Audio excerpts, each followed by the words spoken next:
Hi, everybody. Welcome to Dishin with the Dietitian. What a good time for us to be together during. I don't know if you guys are home. I hope you're home. And I didn't know if you are here for if you're home from work or if you're home from school, but I figured this would be a great time. Many times we feel isolated and alone. So what a wonderful opportunity for us to stay together and connected through the live stream. If you're here, give me the thumbs up button. I see somebody already has, which I'm loving. So let me know that you're here by giving me the thumbs up button and any comments. Oh, hi, Richard. How are you? I'm so glad you're here. So tonight, I thought this was also a timely topic. It was, as all of the live streams are, suggested by all of you. And hi, Marie, how are you? And Jean, hi. It's so good to have you here. And Boo, as always, my faithful. I'm so glad you guys are here. And isn't it already fun to be together? Because many times you feel alone or isolated and you just need these connections, particularly during these times. So I'm loving. I know for me, it's wonderful to talk with all of you. So I'm hoping it's great for you. As you're home, it's particularly during this time, but anytime, it's really important to be able to make delicious food that's comforting and yummy, and yet doesn't have to sabotage your goals or impede your health. So I'm going to show you how to take your favorite recipes, make them easy, delicious, modify them, and have them be consistent with your goals. Oh, hi, Susan. How are you? Nice to have you here. So what makes me in a position to be able to do this with you? For those of you who are new to my channel, welcome. My name is Debbie Kravitsky. I've been a registered dietitian for over 30 years. Currently, I'm a clinical dietitian at Mass General Hospital's Cardiovascular Disease Prevention Center. I also have a private practice. I consult with many corporations. I've appeared in national publications such as Harper's Bazaar and Family Circle magazine. I've also contributed to a chapter in a book on heart disease with other cardiologists from Mass General, and I've appeared in television. It gives me my great. So let's get started. And as you're watching this live stream and joining me tonight, if there are questions or comments, as always, feel free to put them in. And if there are changes that you've made to your recipes, or if you have a favorite recipe and you're wondering how to modify it, definitely put that in. We're all in this together. We're all walking the walk, but it's really important to understand straight out of the gate that food can taste good and be good for you. It is certainly not an oxymoron. Let's look at the things that we want to modify. The first, of course, is fat. In terms of heart health, it may surprise you that it doesn't matter how much fat you include in your diet, as long as your weight is good. Weight is an independent risk factor for all chronic disease.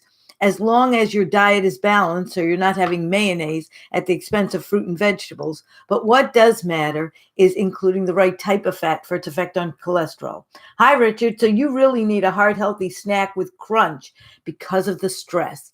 You know, it's really interesting to understand the connection between eating and emotions. But great suggestions for your snacks during this time. I have a couple. One would be make yourself some air pop popcorn. It's yummy. It's a whole grain.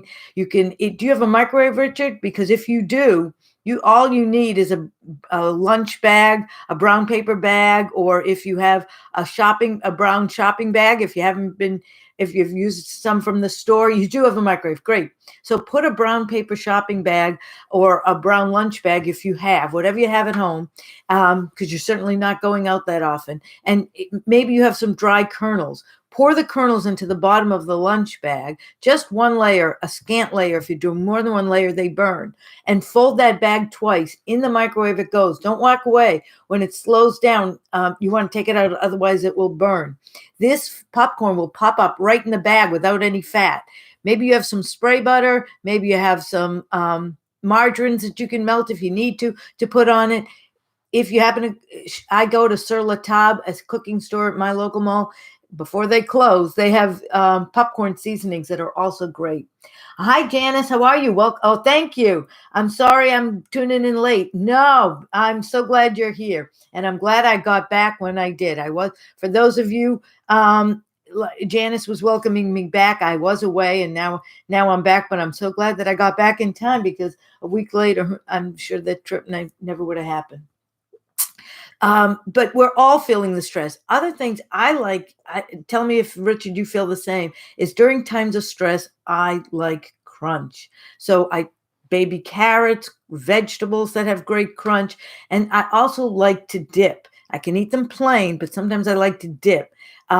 Trader Joe's, if you happen to be able to get into your Trader Joe's, they have an aioli they call it their aioli garlic mustard sauce. It's really just a garlic mustard. I happen to love garlic. I love mustard. If you do, then you're going to love this mustard. And you can dip your carrots or your vegetables in there, just sometimes if you need a snack. Just as important when somebody is stressed is eating isn't going to solve the stress. It's only going to give you another problem if you eat too much and then you feel like you've now overweight and bloated and distended. But a better advice for anybody who's feeling stressed at this time is to remember the acronym WIN. There was a psychologist on TV the other night and he used this and I thought it was excellent. So I'm very happy to be able to share it with you. WIN, what is important now? What's important now is that you're home. What's important now is that you're alive and doing pretty well. What's important now is that you've got food and supplies, hopefully, and that you still can get them, and that we aren't in any kind of permanent lockdown, and you know that this is a temporary situation that will eventually improve. So know what's good now. Take the time to meditate. Take the time to give yourself this time out, to reflect and to reframe, and also exercise. It is the number one stress reliever. It physically changes your brain. If you can get outside, get outside. Otherwise, put on a YouTube video and exercise with keeping your heart rate within a safe realm. Oh, hi, how are you? Every time I'm stressed, and you look at the Cheetos, I always rely on my mantra: 5 seconds on your lips, 20 years on your hips. That's right. A moment on your lips, forever on your hips. It's a good one. And hopefully when you went shopping, as you prepared, because you knew that you were going to be home, I'm hoping that you continue to buy heart healthy foods. And I'm hoping those Cheetos aren't even within reach for you so that they're not even an option. But if you have popcorn kernels, that will do it. But I'm loving having you guys all on. It's great. But definitely when stressed, give yourself a timeout so that you can relieve that stress and reframe. And then when you resume eating, you'll be in a much better frame of mind. You'll be in much better control. When you exercise, it takes you from the back of your brain, the amygdala, the rash, impulsive thoughts. When you do aerobic exercise, you start thinking from the front of your brain, the frontal lobe, the cortex. We have much more rash, well thought out thought processes, and it's great. You love your popcorn. I'm so glad you're enjoying that, Janice. Yeah, the popcorn trick. Let me know, Richard, if that works for you, because it's a yummy, yummy treat. If you have other people in your house, they're going to smell that popcorn. You might have to share, or everybody could have their own bag as we're trying to limit germs. And it would be great. You're welcome. And definitely you can use the seasonings, as I said, like the ones I use are from Sur La Table. I have a cheddar popcorn seasoning. It's just a seasoning. There's nothing in it. And I totally love it. And it's fun to experiment with different flavors. You might be in for a while, who knows? So it's really important to have yummy food that you can mix up a little bit and that you feel like you're having some fun. Other dishes that you can do when you're having fun is to make if you happen to have bought whole wheat pocket bread, make some whole wheat nachos. Take that pocket bread and cut it around the middle so that now instead of one pocket bread, you've got 2 flat rounds, and cut it in half, cut it in quarters, keep going till you have about 16 wedges, and put it in the oven for about 5 minutes at 400, and it will toast up pretty quickly.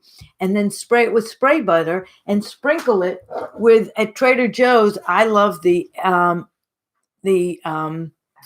everything but the bagel sesame seasoning. I love this, and I use this, and I sprinkle it on just a little bit, and it gives great flavor. And you have great nachos, and you could dip this with salsa, or you could have it with that mustard. And you'd be in much better shape. If weight is an issue, you could have some hummus. It might be a little more creamy and satisfying, but it will be more calorie dense. So depending on where you are, you love the cheddar, and he loves the kettle corn. Yeah. So the popcorn seasonings that Janice is talking about, the ones from Sur La Table, they come in a variety of flavors. So there's cheddar, there's kettle corn, there's Chicago mix, which is a blend of the two, and they are yummy, yummy, yummy, yummy, yummy. My thinking is I want you to be mindful that if you happen to have a big bag of Boom Chicka Pop or any of these, if it's there and you're sitting around, you're going to eat it. So make sure you know that if you eat this bag, you just had a 700 calorie snack, and that's certainly not consistent with just about anybody's goals. So if you are buying these things, make sure you buy the 100 calorie packs that are pre-portioned, and that will keep you instead. It will stop you because you'll know you finished the bag. So this is what you want to do. We're getting a little off topic, but I just want you to know that during this time when people are home, it's really important to put structure in a day that doesn't have it. So I want you to plan your meals accordingly, and I want you to set up an appointment, a time for exercise. You're just going to feel so much better. If you go through the day haphazardly, if you're just eating as you go, you're more likely to get yourself into trouble, and then it'll be harder for you to deal with the stress. So be mindful of that. When looking at a recipe, the three things we tend to look at when you want to modify is first, when you're looking at the recipe, let me back up a second. When you look at a recipe, I want you to read the recipe in total so that you make sure that you have the ingredients and you look to see what are the ingredients you need to substitute. If there's something that you know is not going to be consistent with your goals, take a look and see first how much of it is in that recipe, and then how many servings is it going to make? Because perhaps the amount you're going to get in a serving is negligible or not anything that's going to require a substitution. If it is, let me give you some guidelines. The first thing we look at is the fat in your diet. You want to make sure that you eat the right type of fat for its effect on cholesterol. We certainly don't want to clog the arteries. When looking at fat provides flavor and richness to dishes. It doesn't mean we can't make substitutions with heart-healthy fat choices that won't do the same thing, and I'm going to show you how to do that. Fat also improves the texture and the tenderness of baked goods, and it gives these baked goods a flakiness and a lightness. It also has a certain mouthfeel, makes foods feel creamy and smooth, and the key is to include the right type of fat for its effect on cholesterol. So let me show you.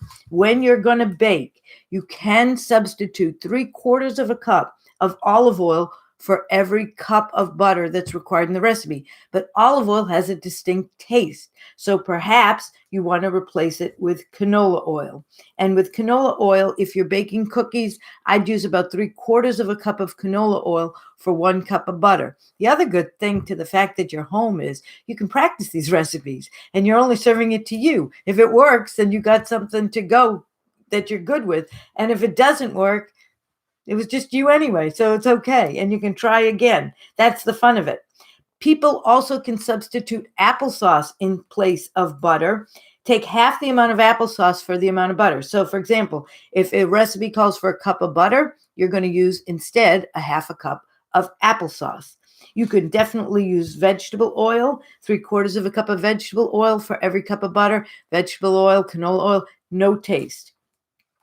You also, depending on what you're making, can substitute a nut butter for butter. You'll get that same richness and creaminess. So whether you want peanut butter or an almond butter or hazelnut butter, it would be a fine substitute depending on what you're making. You can also take a cup of butter and replace it with 1/4 of a cup of a yogurt and a half a cup of butter. So there are many ways to make substitutions for butter, and depending on what you're doing. If you're making something like a dip or something, I would substitute Fage 0% Greek yogurt in place of sour cream. I think it's an amazing substitution. Do equal amounts, and I don't think anybody is going to be the wiser, or anybody's going to miss it. If something calls for whole milk, use skim or 1% milk. If it calls for cream, use fat-free cream. If it asks for ground meat, I would use ground chicken or turkey. But keep in mind that if you're going to the supermarket and you're buying ground turkey, if it just says ground chicken or ground turkey, it could include skin, tendons, who knows what. It has to say ground chicken or ground turkey, preferably 93, 99% lean. Take the oil off poultry and skim all the fat. And I don't know about you, but I love soup. The only thing I don't love is a greasy soup. I don't care what kind of soup it is. So make your soups, chill them overnight, skim that fat off. It will congeal at the top, and now enjoy your soup the next day. It's better the next day. It's for taste as well as getting rid of that extra fat. Let me know if you guys make soup, if you do that as well. I think it makes a big, big difference. You also can substitute, my daughter's not going to love this at all, but you can substitute a mashed banana in place of half the butter. But it does add a banana flavor, and I'm sure she's cringing as we speak, but you could do it.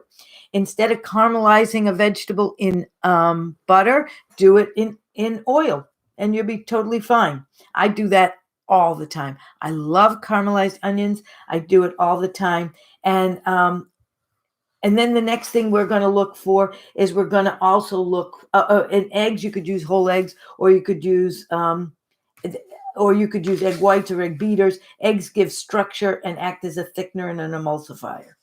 The next thing you're going to look at, any questions or comments about that, definitely let me know.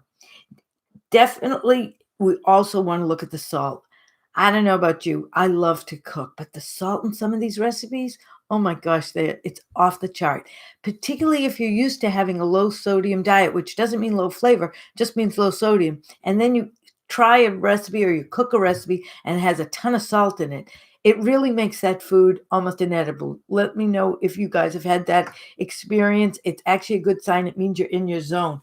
I always call my husband the salt whisperer. He can pick it up now in just about everything. It's incredible. Salt does provide flavor. It does slow and reduce the action of yeast, and it acts as a preservative in canned and some dried foods. But you don't have to use a lot. So look at different spices and different seasonings.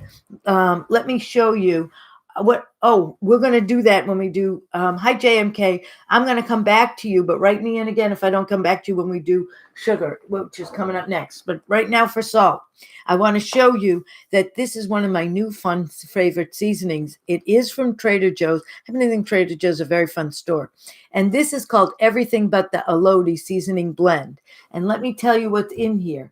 It's a little bit of sugar and sea salt, but then it has a chili pepper, a little bit of Parmesan, not enough to make a difference, just enough to give flavor, chipotle powder.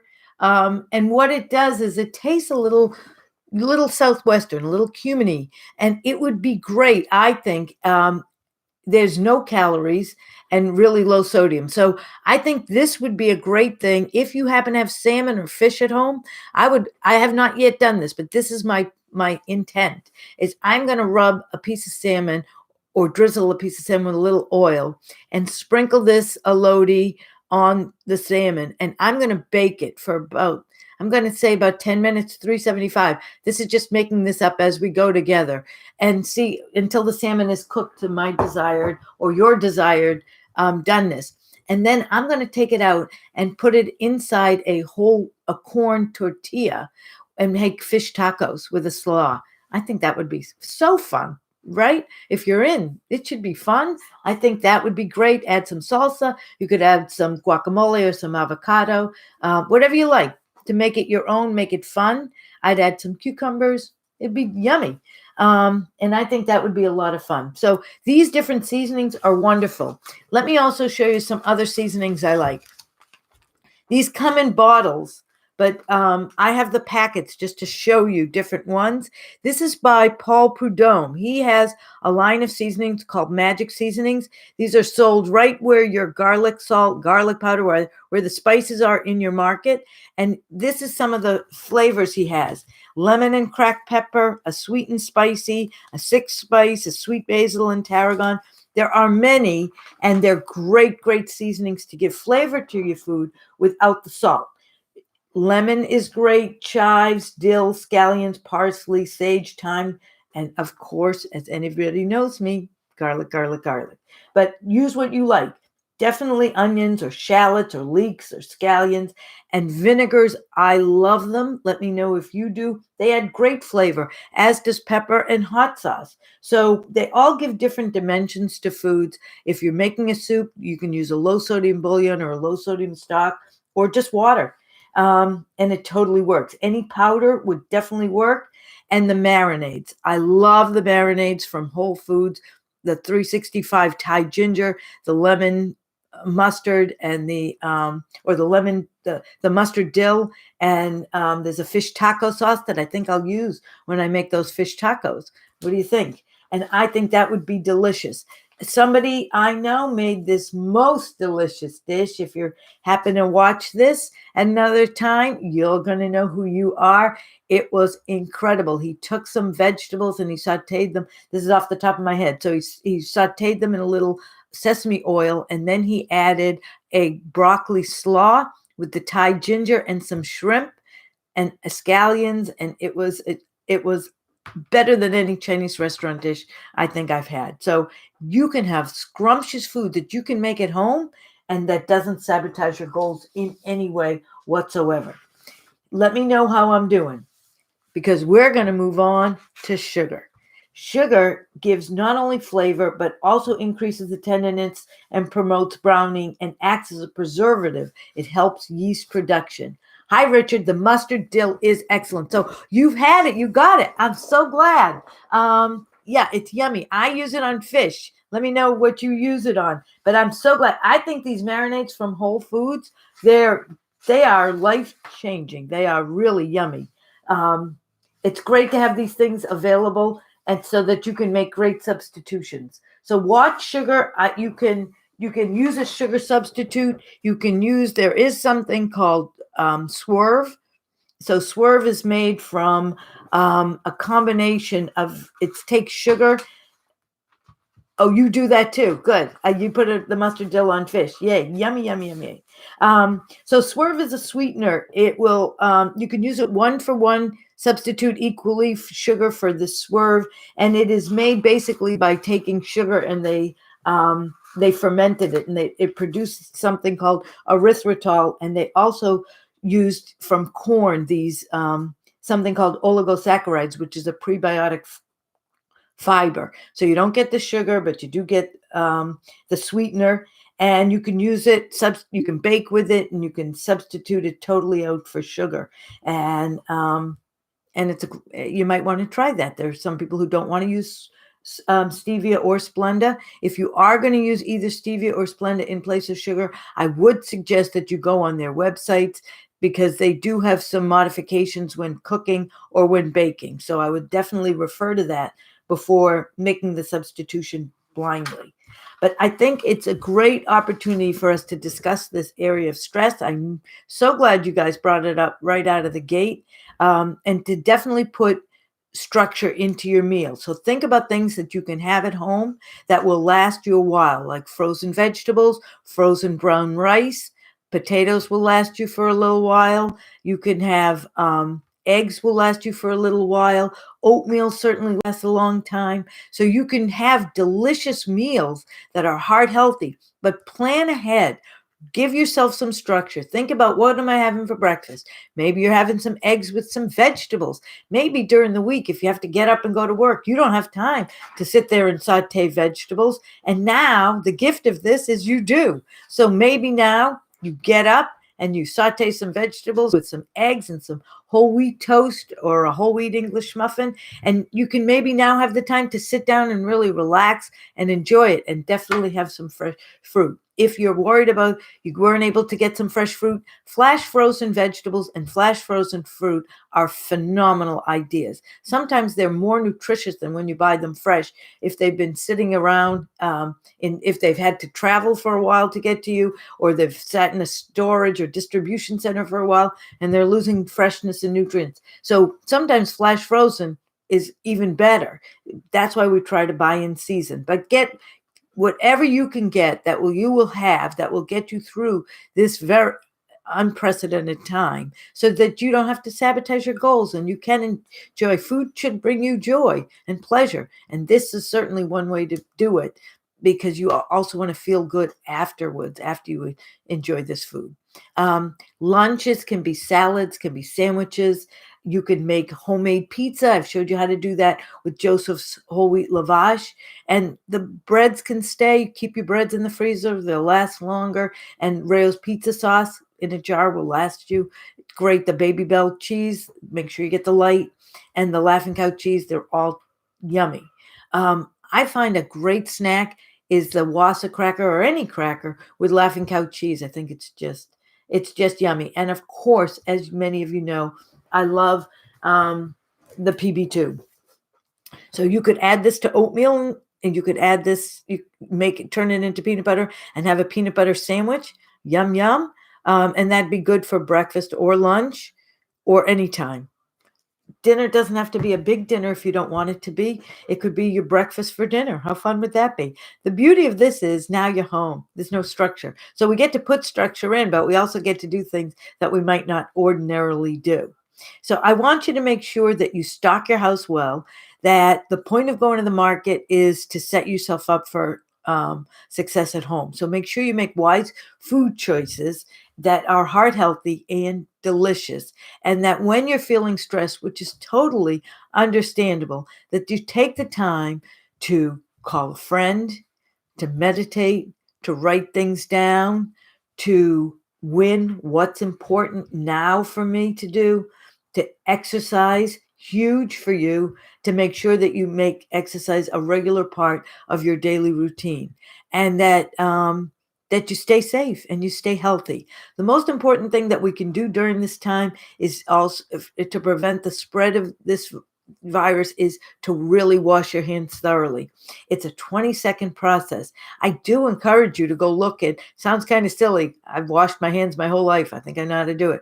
But really, it's a 20-second process. And you want to make sure that you get in between your hands, that you do the front of the hands and the front here, and that you circle around and get your the inside of your palm, and you make sure you look at these nails, you get underneath your nails to make sure that that's where bacteria can reside, viruses can fit, and that you do a 20-second rule. So make sure you do that. For little kids who aren't good at hand washing yet, definitely use a alcohol-based hand sanitizer. And then agave nectar. Wanted to know about that. It is thought, preliminary research, it's thought, not to get too technical, that the offending carbohydrate is fructose. So anything that might have a sugar molecule consists of two parts, glucose, fructose. Anything that has more fructose than glucose is thought to be a problem, because the glucose gets absorbed right away, but the fructose has to go to your liver to be broken down or metabolized, and it can stay there and give you a fatty liver. That's not a good thing. So agave nectar, which has much more fructose than glucose, is not a good idea. It is problematic. So it's not a good substitute for sugar when cooking. So I hope that helps, JMK. You'll let me know. And if any of you have any other questions about substitutions, definitely let me know. But I have loved talking with all of you, and it's wonderful to have you here. If it's been helpful, definitely give me the thumbs up button. If you have any questions or comments, let me know. Let me know how you're doing during this time. It's just wild, is it not? Oh, I'm so glad, JMK, that this has been helpful and you love the videos. Yay, that's awesome. That is great. I hope that the rest of you are also feeling the same. Make sure that if you haven't, oh, Stu, thank you so much. Right back at you. Right, make sure that you let me know if you haven't subscribed to, please hit that subscribe button and also hit the notification button to let you know if when I put up new things. I definitely, Janice, I miss you all. Thanks so much. I will send the best to them. We are all staying in constant touch. And thank you, Richard. You stay healthy too. All of you stay healthy. So definitely use good practices by washing your hands, staying healthy. And you guys, you're just the greatest ever. So I will look forward to talking to you in 2 weeks, unless you have anything else. This has been a pleasure to be able to stay with you through Dishin with the Dietitian. And if there are things that you would like me to cover, definitely put that in the, make those comments, and I am happy to do it. But what a wonderful way, particularly during this time. Oh, hi, Arnie. How are you? Great that you're on Dishin with the Dietitian. That's wonderful. For those of you who might be on, anyway, so I'm just glad to be able to have you here tonight, and I will try to stay in touch with you best I can. But hope I will definitely see you in 2 weeks for another Dishin with the Dietitian live stream. I hope I've been found this helpful. Put some structure into your day. Definitely schedule a time for exercise. And when you go to the supermarket, buy the foods that will help you to stay on track. But keep cooking. It's awesome. All right, everybody. Have a great night. And thanks so much for joining me. And thanks so much for your comments. They've been just fabulous. I will talk to you soon. Have a great night. Take care.